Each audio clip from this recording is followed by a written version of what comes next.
Mighty brother and sisters, இன்னைக்கு நம்ம பார்க்க போறது சோலர் லெவலிங்ல சீசன் 1 எபிசோடு 9 தான். போன எபிசோட பார்த்துட்டு இந்த எபிசோடு வரீங்கன்னா கண்டிப்பா சீரிஸ் உங்களுக்கு பிடிச்சிருக்கும் நம்புறேன். அதனால பேசாம டைரக்டா கதைக்குள்ள போயிடலாம். கதையோட ஆரம்பத்திலேயே டஞ்சனுக்குள்ள போனவங்களாரும் அவங்களால முடிஞ்ச அளவுக்கு அங்க இருக்கிற காப்ளின்ஸ் எல்லாத்தையும் போட்டு தள்ளிட்டு இருக்க பாத்தீங்கன்னா சாங் முன்னரங்களோட ரொம்ப ஸ்ட்ராங் ஆகிட்டாரு அப்படின்னு நினைக்கிறான். ஆமா, இவ்வளவு பெரிய டேகர் உனக்கு எங்க இருந்து கிடைச்சிச்சு, நல்லவேளை உனக்கு எந்த அடியும் படல அப்படின்னு ஜோவி சந்தோஷப்படுறாங்க. அதே மாதிரி இவரும் நம்ம ஹீரோட லுக்ல இருந்து 6 வரைக்கும் கம்ப்ளீட்டா சேஞ்சா இருக்கிறத நோட் பண்ற. சரி வாங்க போகலாம் அப்படின்னு இவன் சொல்ல டஞ்சனுக்குள்ளே ஒரு 3 பாதை பிரியுது. இதை பார்த்த இவனும் என்ன சொல்றான்னா, நம்ம ஒரு 3 டீமா பிரிஞ்சு போய் மிஷினை முடிக்கலாம் அப்படின்னு சொல்றான். ஆனா நம்ம ஹீரோ என்ன பண்றான்னா, அந்த பாஸ் ரூம் எங்க இருக்குங்கிறத கரெக்டாவே கண்டுபிடிச்சிடறான். அப்படி இவங்க எல்லாரும் 3 குரூப்பா பிரிஞ்சு 3 பாதையில போறாங்க. அப்படி போறப்ப இவன் நம்ம ஹீரோ பார்த்து சிரிச்சுட்டு போறான். அப்படி இவரும் இந்த டஞ்சன்ஸ்ல இருக்கிற மாஸ்டர்ஸ் எல்லாம் லெவல் ரொம்ப கம்மியா தான் இருக்கு. அதனால இந்த மிஷினை முடிச்சதுக்கு அப்புறம் நேரா போய் சாங்கு கிட்ட போய் மன்னிப்பு கேட்கணும். எதனாலனா அந்த இடத்துல என்னோட ஃபேமிலி தான் முக்கியம்னு சொல்லிட்டு அவன் அங்கிருந்து ஓடி இருப்பார்ல, அந்த ஒரு விஷயம் இப்ப வரையும் இவரோட மனசுல உறுத்திக்கிட்டு இருக்கு. அப்படியே அதே இடத்துல இவனும் கேட்கறான், ஹியூமன்ஸ் எல்லாரும் இப்படிதான் நீங்க கொள்வீங்களான்னு. அதுக்கு அவனுங்களும் ஆமா,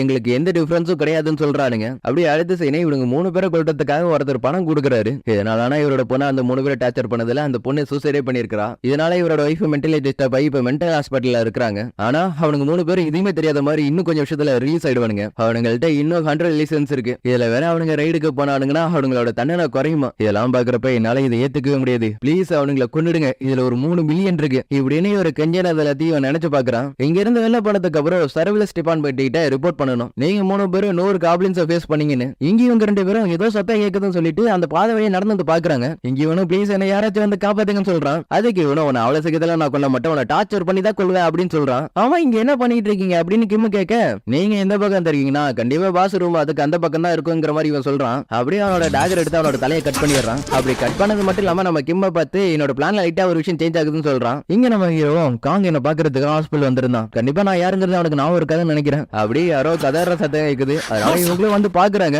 பார்த்தா இவனுக்கு 3 பேர் செத்து போயிருப்பானுங்க. சாங் ஜினுவை பார்க்க அவன் ஆல்ரெடி இறந்து போயிருப்பான். அப்படி யாரோ மூச்சு விடுற சத்தம் கேட்கும். நம்ம ஹீரோ தெரியும் பார்க்க கிம் உயிர் போற நிலைமையில இருப்பாரு. அதே மாதிரி ஜோகி அவங்களால முடிஞ்ச அளவுக்கு ஹீல் பண்ணிட்டு இருக்காங்க. சாங்கும் இவரோட கையில இருக்கிற காயத்தை பார்த்துட்டு கண்டிப்பா இது மேஜிக்கல் வேஸ்ட் பண்ணிருக்கிறதுக்கு வாய்ப்பு இல்ல அப்படின்னு நினைக்கிறாரு. அதே மாதிரி கிம்மோ நான் இன்னும் கொஞ்சத்துல சாகதான் போறேன், அதனால என்ன காப்பாத்துறது வேஸ்ட்னு சொல்றாரு. ஏன் இப்படி பேசுறீங்க, உங்களுக்குன்னு ஒரு ஃபேமிலி இருக்கு, அவங்களை பாக்குறதுக்கு நீங்க திரும்பி போக வேண்டாமா அப்படின்னு நம்ம ஹீரோ கேட்கறான். ஆனா இவரோ என்ன மன்னிச்சிரு, ஆனா இப்படி ஒரு மன்னிப்பு கேட்பான்னு நானே எதிர்பார்க்கல. அப்படியே அவரு தலை குனிஞ்சு மன்னிப்பு கேட்கிறாரு. அதோட அவரோட உயிரும் பிரிஞ்சிருது. இந்த இடத்துல நம்ம ஹீரோ லைட்டா எமோஷனல் ஆயிடுறான்.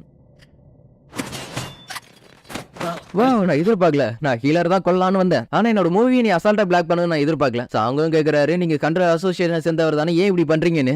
கொஞ்சம் இருவா, நான் ஒரு நல்ல கதை யோசிச்சுட்டு இருக்கேன்ல. நான் வெளில போனதுக்கு அப்புறம் என்ன சொல்ல போறேன்னா, நீங்க எல்லாரும் காபிலன் கொள்றதுக்காக போனீங்க, ஆனா அந்த காபிலின் உங்களை கொண்டுடுச்சு. அதே மாதிரி பாச கொல்ல போனப்ப இவனுக்கு 3 பேரை பின்னாடி இருந்து என்ன கொல்ல பார்த்தானுங்க, அதனால நான் இவனுங்களை கொண்டுட்டேன். அதாவது என்ன சொல்ல வரேன்னா, இந்த இடத்துல இருந்து உயிரோட போக போறது நான் மட்டும்தான், அதுக்கு முன்னாடி நான் உன கொள்றேன் அப்படின்னு நம்ம ஹீரோ சொல்றான். ஆனா சாங் என்ன சொல்றானா, இதை என்கிட்ட விட்டுட்டு நான் பாத்துக்கிறேன்னு சொல்றாரு. ஒருத்தருக்கு எதிராக என்னோட சோட எடுத்து ரொம்ப நாள் ஆயிடுச்சு, இவன் ஒரு பீராங்கா இருக்கனால கண்டிப்பா ஜோகி இவனோட ஹெல்ப் எனக்கு தேவை அப்படின்னு இவன் சொல்றாரு. எனக்கு தெரியும் அசாசின்ஸ் எல்லாரும் ரொம்ப லோவான டிஃபென்ஸ்ல தான் இருப்பானுங்க, ஆனா இவனோ நீ ஒரு மேஜி, உன்னால ஸ்வாட் எடுத்து சண்டை போட முடியாதுங்கிற மாதிரி சொல்றான். சரிதான், ஆனா இப்ப நான் ஒரு ஸ்வாட் மேட்டர் அப்படின்னு சாங் சொல்றாரு. அப்படியே இவங்க 2 பேருக்குள்ள சண்டை நடக்க சாங் இவனை 2ஆ கட் பண்ணிடுறாரு. ஆனா கடைசியில அது ஒரு இலூஷன். அட நீ நல்லாவே ஸ்கில் எல்லாத்தையும் இம்ப்ரூவ் பண்ணிருக்க, ஆனா என்ன சமாளிக்கிறதுக்கு அதெல்லாம் உனக்கு பத்தாது. இல்ல சாங் இன்னும் கொஞ்சம் ஃபாஸ்டா இருந்தாருன்னா கண்டிப்பா அவர் ஆள முடியும் அப்படின்னு நம்ம ஹீரோ நினைக்கிறான். இங்கேயோட சாங்கோட ஷோல்டர்லயே கட் பண்ணிடுறான். ஆனா அது ஜோகி வந்து ஹீல் பண்ணிடுறாங்க. அடச்சே, இந்த ஹீலர் எனக்கு இடைஞ்சலா இருக்கா, முதல்ல இவளை நான் கொல்றேன் அப்படின்னு கொல்லலான்னு போறப்ப சாங் வந்து தடுத்தாரு. ஆனா அவன் என்ன பண்றான்னா, ரொம்ப ஸ்பீடா மூவ் பண்ணி சாங்குக்கு ஏகப்பட்ட காயத்தை ஏற்படுத்திடுறான். வெறும் ஒரு மேஜா இருந்துட்டு உன்னால ஒரு அசாசினை எதுவுமே பண்ணிட முடியாது. ஜோதியும் ஹீல் பண்ணலான்னு பாக்குறாங்க, ஆனா அவங்களால முடியல,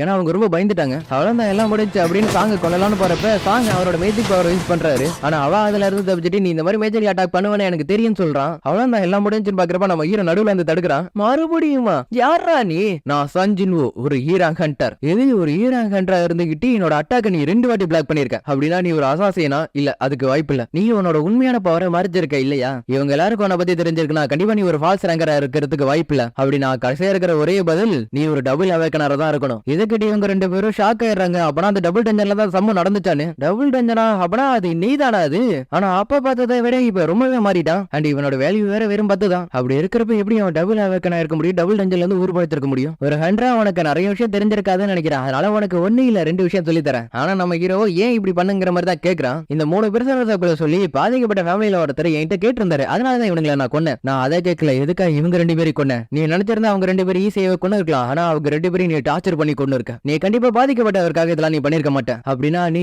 ஆமா அப்படின்னு சொல்லிட்டு இவன் சிரிக்கிறான். கண்டிப்பா பண்ற, ஏன்னா நான் ஒரு பீராங்கட்டா இருக்கனால எல்லா கையிலுமே நிறைய சம்பளம் கொடுக்கன்னு சொல்லி என்ன கூப்பிட்டு இருந்தாலும் நான் எதுக்கு கம்மியான சம்பளத்துல இருக்க 100 அசோசியேஷன்ல சேர்ந்த தெரியுமா? ஏன்னா மேஜிக்கல் பீஸ்டா கொல்ற மாதிரி எனக்கு மனுஷங்களை கொல்றது ரொம்ப பிடிக்கும். 2 பேருக்கு சண்டை ஆரம்பிக்குது. நீ ரொம்ப சுலவா இருக்கன்னு இவன் சொல்றான். எப்படி இவனுக்கு இவ்வளவு ஸ்கில் வந்துச்சு? நான் பார்த்த சாங்கி இவன் கிடையாது அப்படின்னு இவர் சொல்றாரு. நம்ம 2 பேரும் பலத்திலயும் சரி வேகத்திலயும் சரி ஒரே மாதிரி இருந்தாலும் உன்னை விட எனக்கு நிறைய எக்ஸ்பீரியன்ஸ் இருக்குன்னு சொல்லிட்டு நம்ம ஹீரோ மேல ஏகப்பட்ட ஸ்லாஷஸ் போட்டாரான். நீ கொஞ்சம் டஃபா தான் இருக்க அப்படின்னு இவன் சொல்றான். நம்ம ஹீரோவுக்கு இவனை கொல்ல சொல்லி நோட்டிபிகேஷன் பாப்பா பார்க்க ஆரம்பிச்சிருது. நான் இந்த சிஸ்டத்துக்கு தேங்க்ஸ் சொல்லணும், ஏன்னா உன்னை கொல்றதுக்கான ரீசனை அதுவே சொல்லிடுச்சு. என்னது சிஸ்டமா அப்படின்னு இவன் பாக்குறப்ப நம்ம ஹீரோ அவனோட ஸ்கில்லை யூஸ் பண்ணி ஒரு கண்ணத்துல ஒரு கோடு போட்டு விட்டாரான். ஆனா இவன் கொஞ்சம் பவர்ஃபுல்லா இருக்கனால அந்த பாய்சன் அட்டாக் இவன் மேல ஒர்க் ஆகல. அப்படியே சண்டை போட்டுட்டு இருக்கும் போது பாதிலே அவன் டிசப்பியர் ஆயிரான். ஹீரோ எங்க போனாங்க மாதிரி பாத்துக்கிட்டு இருக்க அவனே சொல்றான் இதான் ஸ்டெல்த் ஸ்கில்னு. இந்த ஸ்கில் யூஸ் பண்றப்ப இருக்கிற இடமே தெரியுது. அதாவது ஒரு அசாசனுக்கு ஏத்த ஒரு ஸ்கில்னு கூட சொல்லுவேன். ஜோவி ஹீல் பண்ணலாம்னு பாக்குறப்ப என்ன அவசரம், அவனை அடுத்துதான் நான் கொல்ல போறேன் அப்படின்னு சொல்றான். அவன் தான் அவனோட அடிப்படை காலை வச்சுட்டு என் கூட அவனால சண்டை போட முடியாது. ஹீரோவா அவனோட ஃபுல் ரெக்கவரி யூஸ் பண்றான்.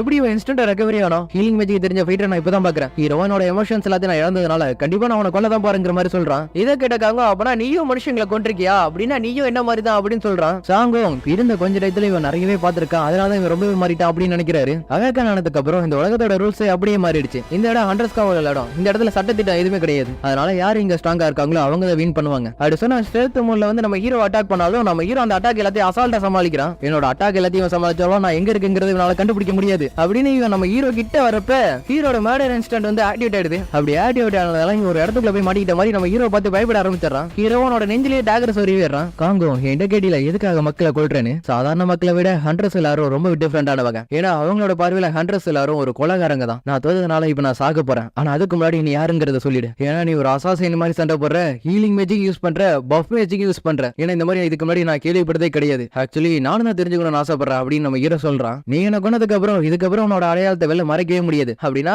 பேட்டில் பண்ணி வளர்ற ஹண்டரா இருந்தா என்ன செய்யறது? உன்னோட ஷேடோ ஆல்ரெடி டார்க்னஸோட கனெக்ட் ஆயிடுச்சு. இதனால உன்னோட பவர் நம்ப முடியாத அளவுக்கு ரொம்ப அதிகமாயிடும். இருந்தாலும் நீ ரொம்ப கவனமாகவும் இருக்கணும். ஏன்னா அபிஸ் கூட இருக்கும்போது அந்த அபிஸ் உன்னை திரும்பி பார்க்கும். அப்படியே நோட்டிபிகேஷன் வருது இவனை கொண்டாச்சுன்னு. அவசரம் இவனை ஸ்ட்ரெல்த் மோடுக்கான ஸ்கில் நம்ம ஹீரோக்கு ஸ்ட்ராங்கா கிடைச்சிருது. நான் ரொம்ப வேகமா ஸ்ட்ராங்கா மாறிட்டு இருக்கேன். ஆனா ஏதோ என்னை விட்டு போற மாதிரி எனக்கு தோணுது. அப்படியே ஜோவியும் நம்ம ஹீரோ கிட்ட தேங்க்ஸ் சொல்றாங்க. ஏன்னா அவங்களோட உயிரை நம்ம ஹீரோ காப்பாத்தி இருக்கிறான்ல, நீ மட்டும் இல்லன்னா நாங்க கண்டிப்பா இறந்துருப்போம் அப்படின்னு சொல்றாரு. அதுக்கு நம்ம ஹீரோ சரி போங்க நான் டஞ்சனை கிளியர் பண்ணிட்டு வரேன்னு சொல்றான். இன்னும் தனியாவா அப்படின்னு இவர் ஷாக் ஆகுறாரு. நம்ம ஹீரோ அந்த பாஸ் ரூமை கண்டுபிடிச்சு பாஸை போட்டு தள்ளி அந்த டஞ்சனையும் கிளியர் பண்ணிடுறான். கட் பண்ணாச்சு சூ இருக்கார்ல நடந்ததை பாக்குறதுக்கு டைரக்டா இந்த இடத்துக்கு வந்துடுறாரு. எதனாலனா டாக்ஸி வந்து கொலைப்பட்டவன் தெரிஞ்சிருந்தோ இதனால அது கன்ஃபார்ம் பண்ணாம இருந்திருக்காரு. நான் அவனோட சூப்பர்வைசரா இருந்துட்டு இவ்வளவு கவனம் குறைவா இருப்பான்னு நான் எதிர்பார்க்கவே இல்லை. அப்படியே இவரும் நம்ம ஹீரோவை பார்த்துட்டு ஷாக் ஆயிடுறாரு.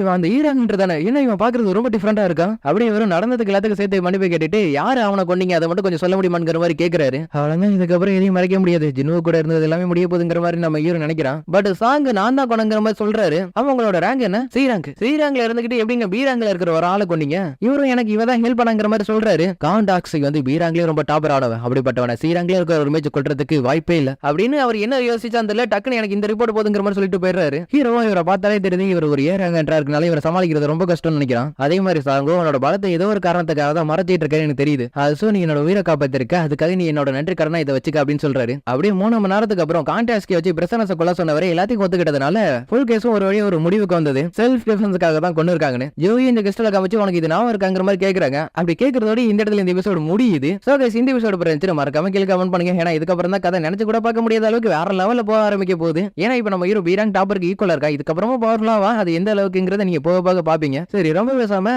அடுத்த எபிசோட்ல பார்க்கலாம். Bye, see you, take care, bye, love you all, see you again.